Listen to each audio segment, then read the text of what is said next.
আজকে তোমাদের সাথে আনবক্স করব সুন্দর একটা হাঁড়ি। এই হাঁড়িটা আমি কিনেছি হোম গুডস থেকে।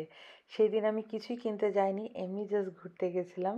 আমার যখনই কিছু ভালো না লাগে তখন আমি হোম গুডসে যাই, কারণ ওখানে আমি সুন্দর সুন্দর জিনিস পাই।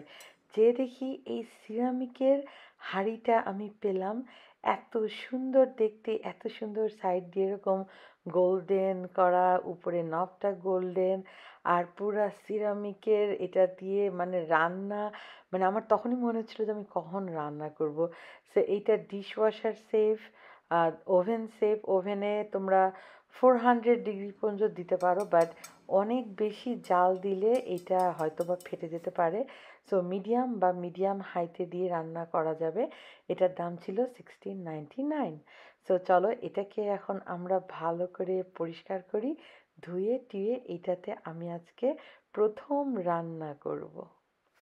নতুন যে কোনো জিনিস নিয়ে এসে এটাকে ভালো করে পরিষ্কার করে নিই সবসময়, কারণ অনেক জার্ম টার্ম থাকতে পারে।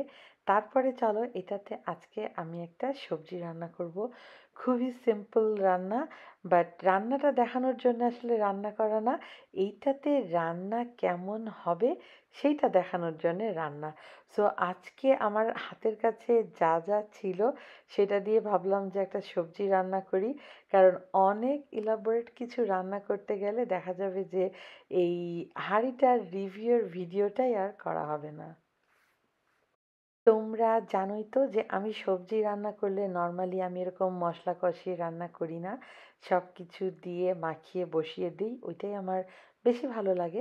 বাট এই হাঁড়িটাতে ভাবলাম যে একটু পেঁয়াজ কষিয়ে মশলা ভুনে তারপরে রান্না করি, দেখি যে কেমন হয়। এটা আসলে টেস্ট করার জন্য আমি এরকম মশলা কষিয়ে নিয়েছিলাম যে এটা ভেঙে যাবে না তো বা কিছু হবে না তো, সেই জন্যে।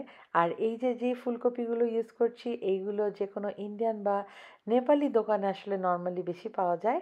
এইগুলো বা চাইনিজ দোকানে এগুলো চাইনিজ কলিফ্লাওয়ার বলে। আমাদের ফুলকপির থেকে একটু ডিফারেন্ট। এইগুলো খেতে আমার কাছে বেশি মজা লাগে। এইগুলো চুলায় দেওয়া মাত্র একদম গলে কাদা হয়ে যায় না, একটু শক্ত শক্ত মানে কচকচা থাকে, এই জন্য আমার এগুলো খেতে বেশি ভালো লাগে। আর এটা কেন জানি একটু বেশি মিষ্টি মিষ্টি, সো এটা আমার খেতে বেশি ভালো লাগে।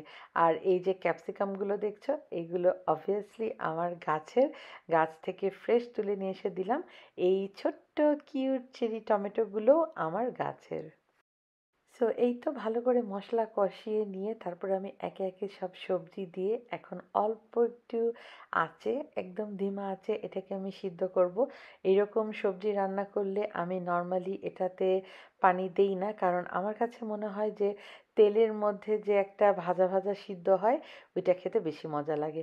আর শেষে দিয়ে দিলাম লেবু পাতা ছিটিয়ে। লেবু পাতার যে ঘ্রাণ, তা মানে তোমার স্বাদকে দ্বিগুণ করে দিবে। সো এই হয়ে গেল আমার রান্না। আলহামদুলিল্লাহ হাঁড়িটা ভাঙেনি, খুব সুন্দর হয়ে রান্নাও হয়ে গেল। তোমাদের সাথে আবার দেখা হবে আমার নেক্সট ভিডিওতে।